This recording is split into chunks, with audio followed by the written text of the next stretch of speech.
First off, awesome morning. It's been an early start to our day on these days, and it was an awesome atmosphere here all the way throughout it. The first thing I'm going to do, I think some thank yous are in order, and I think you got to do those because they really are vital to how you get this all done.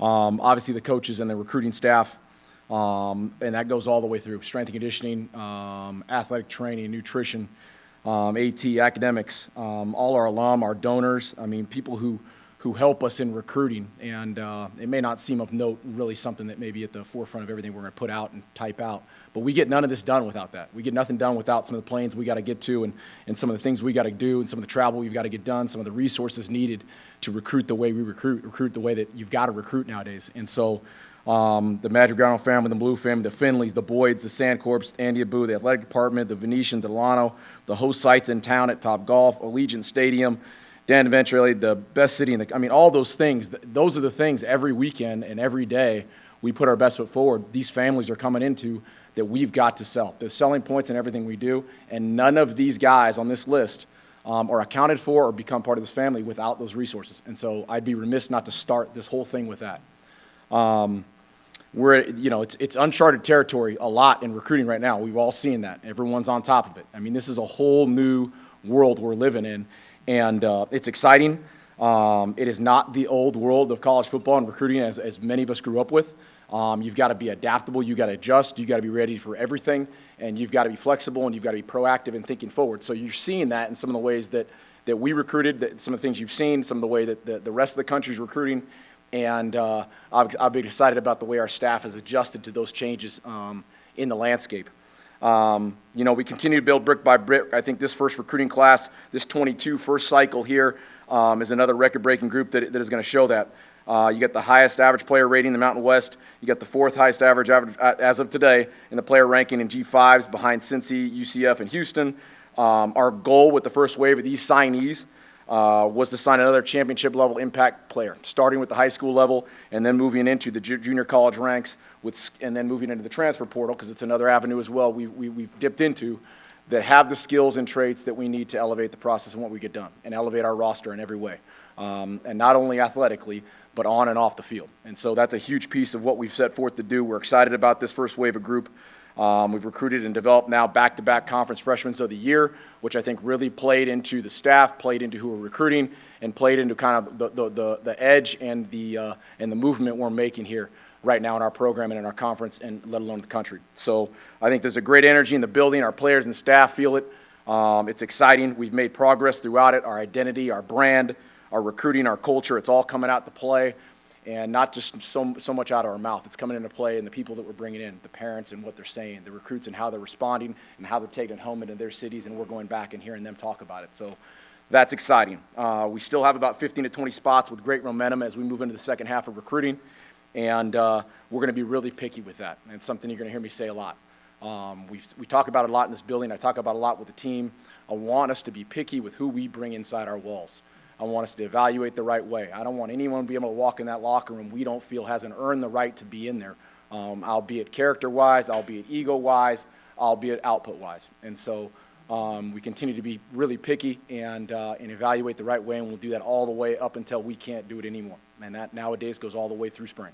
So that's kind of that. I'm going to go through kind of some notes here on some guys, and then I'll turn to some questions. And I kind of want to go through the list here of the guys you kind of saw and you've seen on some of the stuff. One thing that has shown up with this group that'll show up that doesn't get noted is a stat that we've kind of sits behind us a little bit inside of us. With this group you're about to hear, there's an 85-22 record in this signing class, okay? This group's coming from an 80% winning clip. There's a bunch of guys who know and have been in locker rooms, have been on teams who know how to win.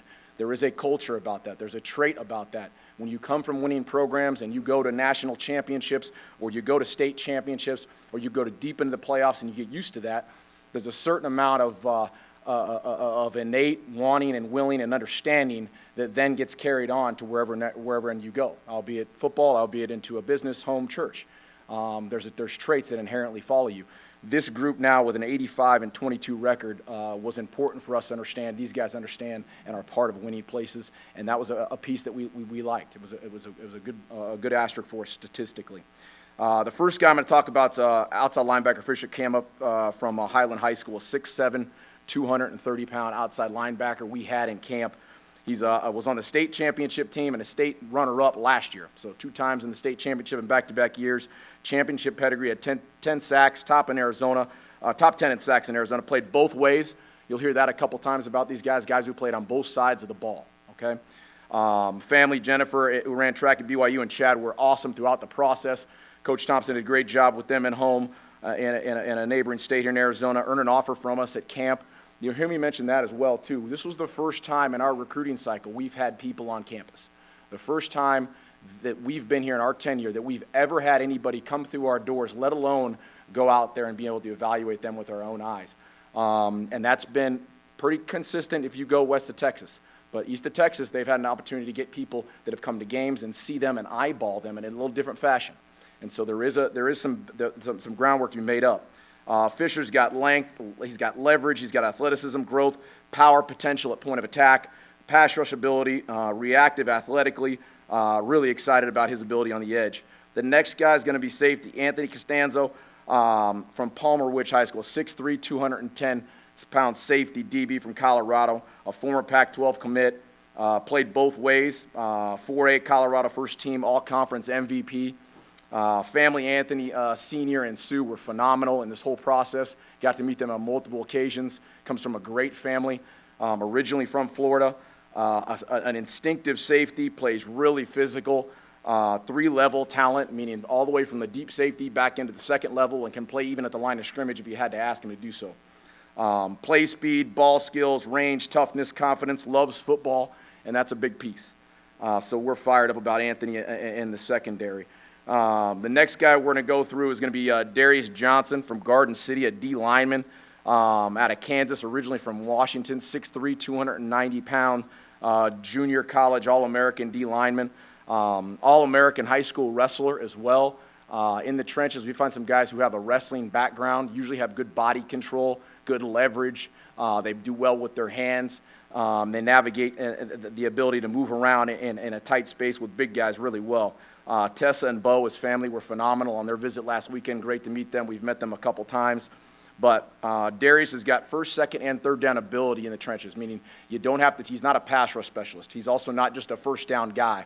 Third down in passing situations, you don't got to take him off. He's still got the ability to hang in there and get a rush.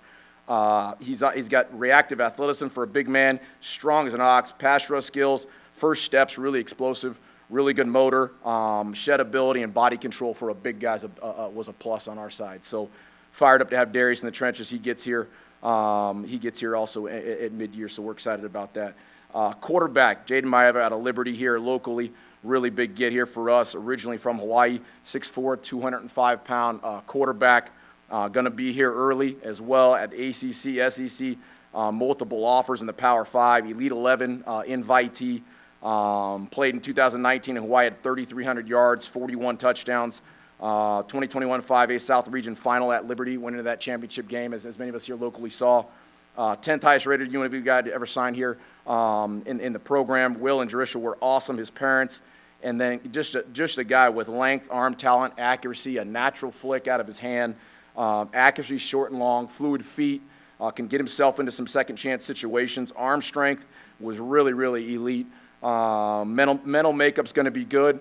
At that position, we know that at times that's going to be something we're able to work with at the quarterback position. We feel we've got a good process with that, and I think we've proved that this year with Cam. Set quickness, arm angles, and really excited about the upside of Jaden. So another really good get for us and a local guy, which is really important for us. Next up, Randy Masters out of Houston Yates High School, 6'1", 172-pound wide receiver out of Texas down in Houston. Randy's just exceptional. Obviously had a ton of offers, SEC, Big 12, or Pac-12, Big 10, all of the above. 6th highest rated UNLV signing in program history. Dual sport athlete, went and watched him play basketball. Also last week to see him move in space with a ball in his hand in a different sporting landscape. Always good for us to do as a dual sport guy to see if he's got that. Family brother, Trevion David, did a great job bringing him in last weekend and got some quality time with them. You'll see a playmaker ability, can play inside and outside as a wide receiver. Hands, separation, get open, run after catch. Play speed is there, and play speed is a word we use because it's not just a time speed, it's not a track speed. his speed shows up in games. It shows up on the field. And that's a big deal when you're evaluating a guy, not just off the tape or off of a time. He plays fast. Tracks the ball really well, contested catches, very competitive, and pound for pound, even though it's 172 and he looks slight, pound for pound plays much bigger. So a really exciting opportunity for us there at wide receiver to get a playmaker like Randy to get out here, and super excited about another Texas kid coming this way. Next up, offensive lineman and tackle Noah Mckinney here locally out of Coronado High School, Nevada, by way of Texas, 6'5", 290. Pac-12 offers, ACC offers, moved here from Texas to Las Vegas his senior year, a former basketball player, which is as a developmental position at offensive defensive line you like to hear. Has length, has athleticism. His brother plays football at Michigan State right now currently. Kerry and Eric Snow played basketball in the NBA for years with the Sixers. Got little brother Braden and Grayson. They've been here a bunch of times. A really awesome family in regards to who else we're bringing in. You're signing young men, but you're also signing parents. You're signing siblings. You're signing up for a product that's bigger than just that player, and that's a big deal for us. He's got tackle combination athleticism, meaning he's got the things outside of tackle sometimes are underscored in regards to you're just a pass set guy. The communication, your length, your intelligence, your strength overall early on is a big deal. Toughness, intelligent, good feet, size, and growth potential are there at 6'5", 290 as you see him. Good range, second level ability, not just a line of scrimmage plotter. He can get up and get going into that second level if we ask him to do so, let alone get it in space. And second position values an offensive line. If he had to go slide down into guard, we wouldn't be scared to do that as we move forward. So, but a great tackle get for us, awesome local guy, great family, huge get for us, especially late. Had to hang on to some guys like many of these guys. They got some late night calls here heading into the midnight hour that kept us up pretty late. So glad to have Noah. Next up, inside linebacker Tanner Salisbury to San Ramon Valley High School, 6'1", 200-pound linebacker that we've been on really early and for a long time. Identified him really early, had to hang in there throughout it, build a relationship, had Pac-12 and Mountain West offers from a perennial winner and developer up there at San Ramon Valley High School in the Bay Area. Played both ways, background at wide receiver and safety, which is really well, let alone down into inside linebacker with some of the lengths and some of the toughness that he displayed. Jennifer and James, his parents came down, awesome family. We went up there to see them. Another great family we get to inject into our group. So excited about them. Obviously has a great instincts. He's got ruggedness and toughness. He's got third down level ability. Third down, all downs, let alone 3 levels. And he has athleticism and length, shows up all over film, let alone on both sides of the ball. So another guy who's got a ton of athleticism and range, sideline to sideline. Great leadership and great ability also to play with a huge motor in some pressure situations as well. So excited about the development there as a high school player with Tanner. Next guy up, Isaiah Sal's out of Missouri State, 6'3", 240, 2-for-2 kid's going to be here.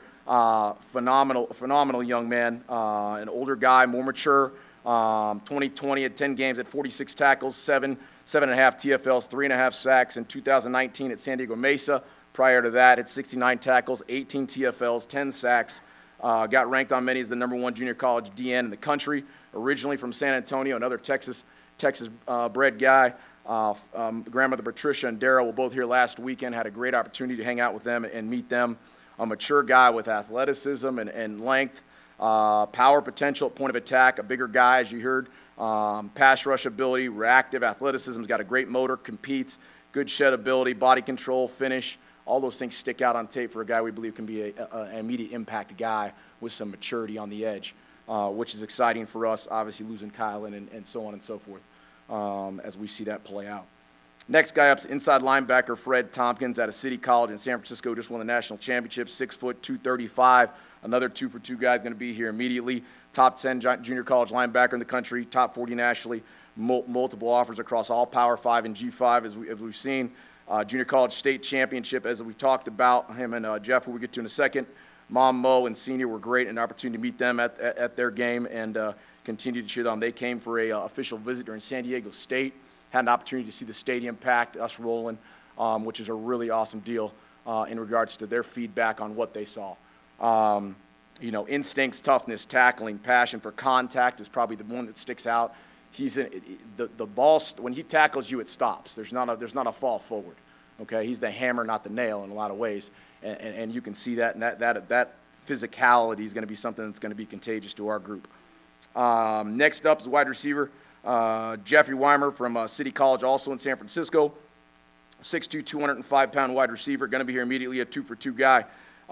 Again, a national champion guy who's been a really good product for that and seen a lot of wins where he's coming from. Top 50 junior college player nationally, all-conference receiver, #1 national receivers per game, #1 in receptions, #2 nationally in receiving touchdowns. He earned an offer at camp. He came out to camp. Another guy, like many of these guys who were in camp with us, we got to work out on our own, see him with our own eyes, put our own hands on him, and not have to listen or have to worry about what his rank was or who else was recruiting him or what his offers was. Our eval was our eval. We got to see him live, put him through everything he needed to, and he dominated in that sense. Evelyn and Jeff Sr., phenomenal family as well. Another group that we got to see in person during a live setting, and was really, really great. Another family is great to inject into our group. An ultra competitor. I mean, probably if I had to go through all these guys, he's going to rank in the top 2 competitive guys on this whole group. And he did that every down. We had that camp versus, again, the largest camp on the West Coast. Hands down, separation, play speed, toughness, durability, can play inside and outside, route running, and playmaker. So that's the group we've got in this first wave. And we're excited about that first wave. A lot of the stuff that has to do with how this is all going in the landscape we're at is why such a small group early on, and I think that with this super senior deal, with the transfer portal, with the ability to recruit at a longer length of time now, you're going to take your time and give yourself flexibility as things move forward throughout signing day, throughout now in January, throughout all the way to February signing, throughout spring ball, and because of the landscape and the way it all works, you can generate some really good interest, you can continue to recruit, and we'll do that up until the bell. So again, a huge addition to our program, another record-setting group that our staffs had a chance, again, to go out and build a relationship with, and we couldn't be more excited about them coming into our family. So, question? Coach, the formula for the remainder of the class, do you have a formula for freshmen compared to upperclassmen? There's a couple things in there, Tony, in regards to where we think there's some holes we might fill without being too specific exactly what they are. Where we feel like we might be loaded on an older group, on maybe one position group. We can have some development on the back end and take a high school group. It really comes down to how the bubbles in each class play out. There are some specifics where we want an older guy. Why? We've got maybe 3 freshmen loaded up in that last class, and we're losing some guys and some maturity in the front end, and we need to be able to balance that back out. So there is a formula to it. We are cognizant of it. It's probably the best way to talk about it every day, looking at how we can balance our group out, whether it be maturity, whether it has to be immediate play, losing a lot of value. Let's use an example like Charles. You're losing a huge value stock there with Charles and all what he's done. That might be an instance where if you're going to go after running back, that impact's going to has to be, if you feel you don't have it in-house, you need to go be able to replace it right away, as an example. Do you see this as being more than normal, where this is equal weight of both signing classes rather than more one or the other? In regards to time or maturity? I mean, as far as before, it became the early signing period became like the primary class. Yeah. Do you see now this? Yeah. I mean, this is going to be more the norm. That it's really going to be emphasis in both classes. Yeah, until they put limitations on the open enrollment and the ability to roll, then it's going to play out like this, because you're going to give yourself, at least I can't speak for everybody, we're going to give ourselves the flexibility and longitude to be able to hang in there and be able to see how things fall at certain places or fall for us. And I don't mean that in to say that we're going to wait to see what falls off the boat at somewhere else. It could fall off ours. Because of the open, guys can leave at any time, you have to be ready. The world of free agency and pro football and roster management, it is all the way ramped up right now, because at any time you could lose anybody. And it could be anybody that's ultra productive for you, and you better have a plan. You better be thinking forward, well, okay, here's what we got to do, or leave yourself the ability to make that move. And I think that you're going to see that. I think you're seeing that right now. You turn on the TV this morning at 4 a.m. and you're watching the National Signing Day.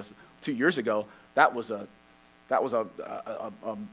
music award deal. It was, on 3 stations with, now you got to get on, you got to get on live. You got to get on your Insta Live to see any of that stuff, because they're like, there's only about 9 guys at each place potentially, Coach, how many remaining spots do you have for scholarships? I know you said you wanted to assign like 15 to 20 more, but what do you have remaining now with everyone in the transfer portal?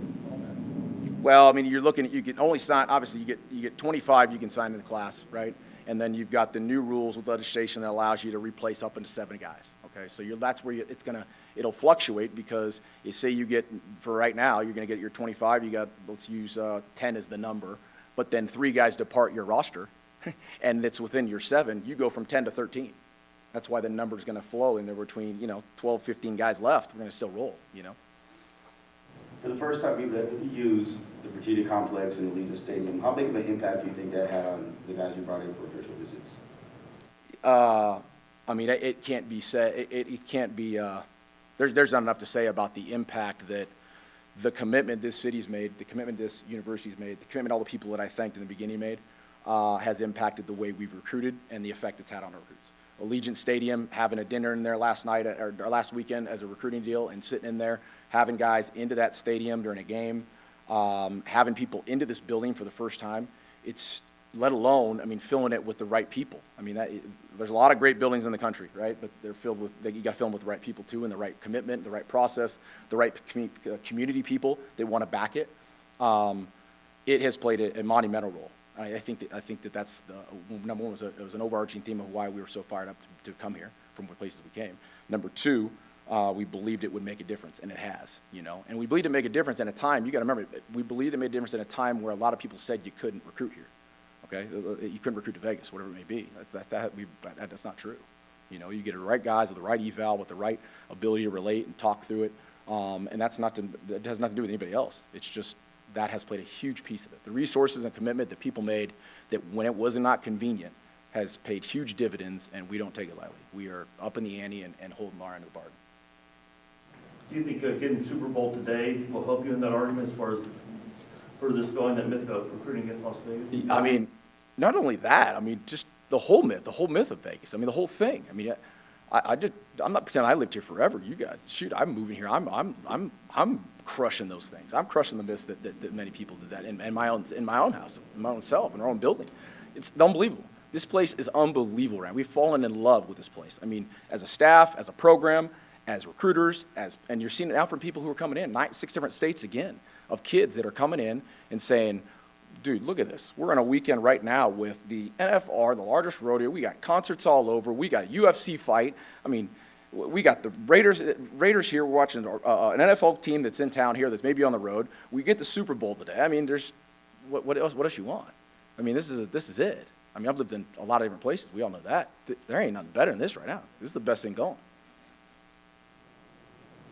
You mentioned Mckinney, he had some other visits late. Obviously, that's part of it if you're coaching and recruiting someone. But just what is going through your mind, sort of, I guess, emotion, like as you're getting down to the wire with a player that you may really want, and I mean, are you constantly, texting him and trying to say a catch, or are you like, hey, go check it out and come back to us when you're done? Like, how do you handle that when it's someone that you really want that's late in the process? I mean, it's a 3-alarm fire. I mean, you're on it in every way. I mean, you're just on them. I mean, that's why the relationships are so important, And I think and I say it with all candor, I say that you've got to also support some of those things, okay? Guys haven't had those experiences. You've got to be a little bit forward thinking, and those might happen for that reason. He's never been anywhere else. It's been a pandemic. He's done this. He's done that. He's never been anywhere else. He might just lean into that a little bit. And so you got to be tactful in understanding that. You've got to have a deep enough relationship to support him if he does it. You got to have a deep enough relationship not to lose your mind if he's on the trip and he calls you, that's what happens. Let alone come back and say he's he's wavering or thinking about it or really liked it. I mean, there's a balance there with a relationship and communication, authenticity, the ability to communicate organically about that stuff that I think the experience of the staff played into, the timing with the parents and relationship you built, let alone just the overall theme of building a bigger picture and making them remind them what we're doing. And it can go either way in those moments, and you got to be careful. And I think there's a lot of times out there it can go the other way if you lose your mind. But by no stretch of imagination are we not plugging our 3 phones in and going to work. I mean, it's all the way to the end. You talk about losing your mind, and a lot of the kids now are jumping In the best way. In the best way, right. But like you see now with the transfer portal as being free agency. How do you anticipate going forward using that to your advantage, and how aggressive do you plan on being with the rest of this class? Well, I mean, I think again, it's just the landscape's changed. You've got to be. I think we're going to be very aware of what's going on in that portal, because if it can help you in any way, you got to remember, it's not the guys who go in the portal aren't just older guys. There's a freshman going in there. He's got 4 years eligibility. It's recruiting a high school kid again, you know. And there's some other legislation that is inherent in that too. When a transfer comes to you, he can no longer transfer again. When a high school kid comes to you because of the open enrollment and the way the legislation said, he can leave at any time. We've seen that happen already here. We've recruited great players, and you're going to get a chance to get poached. And to say that's not happening, yeah, you're kidding yourself. So there's some play with it, and I think that using it progressively, using it smart, tactfully, engaging in it and being up on it every day. I mean, guys get as good a job as anybody in the country. Every day we're checking it out and seeing who they are, evaluating, making our calls, and using it as a resource that's no different than using the databases we used before for all high school kids, because they're all ages, they're all shapes and sizes, and I think if you've got that avenue, you'd be remiss not to use it. You had back-to-back freshman of the year winners for you, and obviously a lot of that is based on opportunity and playing time. Were you able to leverage that or use that with some of these recruits, saying like, hey, if you come here, there's a chance, like if you play well, there's an opportunity here, or we've had guys do it before under us? Yeah, no, I think that we absolutely have used that in regards to recruiting talented guys who we believe are high grade, and being able to develop those guys. And I think it was before we got here, there's a few other guys we've had in our past at other places. We've used that as a recruiting tool in regards to, hey, look, we're not just telling you, because a lot of people tell you, hey, you're going to play early, You got to show them, you got to show them, hey, this is what's happening. Here's our track record playing early guys. Here's our track record as a true freshman playing, been there, done that. And so you continue with your other stops to show that, and then now it's just continue to rear its face in a positive way. I think it's something that I think is is advantageous in regards to our recruiting young guys. Is we're not afraid to play young guys and develop you the right way to be effective. Do you see Maiev as being one of the players? He has that talent. There's no doubt about it. He's as talented as I've seen in a while with his arm talent. We'll find out what he's like in the classroom and really get down the grind. But there's a few players I saw out there like that, and a few of them are right now they're prepping for. One of them was prepping for a Thursday night NFL game. The other one's a few of them are playing on Sunday. So he's pretty talented now. Now we got to see if it matches up when we get in there and get on there with some new offense and things like that. So definitely has a skill set. How big is it for you to land two local guys at premium positions, offensive tackle and quarterback? Well, there's two pieces of that. Number one, it's the local thing. It's been Vegas and I said that when we got here, is going to be a huge piece of our recruiting. Now, the unfortunate piece about that is the fact that the first time we've able to get local talent in our doors was this year, and until recruiting opened up, which is in spring, the first time we've ever had a chance to show a local Las Vegas kid or a coach, nevertheless, that you can get in our building and we can hang out was this year. And so to effectively build that relationship, to do the things we could do electronically with local people, to garner their attention and to make them believe in what we're kind of doing is a huge deal, let alone the fact that they're playing two critical positions, like you mentioned, at quarterback and offensive tackle, which are, keystones to really what you want to do offensively. And I think to have those two guys is a great piece of what we want to do. Anything else? You made a point of mentioning the families. Yeah. So how important for you is it to meet the families? Because if I'm correct, you really didn't get to meet a lot of the prior two classes' families, right, face to face? No. Prior to that, we met hardly any families. Well, last year's class we met, no. Literally, I hope that's the guy you showed me, right? I mean, that's all you had was a video. And no, you didn't get to go in there. You didn't get to go on their campus. You didn't get to meet their families. You didn't get to meet their coach. You didn't get to see other games. You don't get to see them around the hallways with other people in their home, visiting their families. I mean, when you get a chance to be around someone or those people and their families, you get to see a lot about their character, the way they treat their mom, how they sit in a restaurant, how they talk to someone who's serving them food. All those little things matter. And to have those things, to have that now at our dispense, really does ramp up what we talk about in the identity, culture, and character of our team and the makeup of our DNA. So it is a huge piece of what we try to get done here. It is a huge piece of our evaluation. there's a piece in our evaluation sheet that has nothing to do with skill. It has to do with what their character is, what do you see? What do you see when you're around them? What are they like in campus? Go talk to somebody. And then to have those families was awesome. To see the little brothers, how they treat their little kids, how they treat their brothers and sisters, is huge. So to have that now is just a breath of fresh air and makes you remind yourself how much you missed, you know? All right, thanks, everybody. Thanks, guys.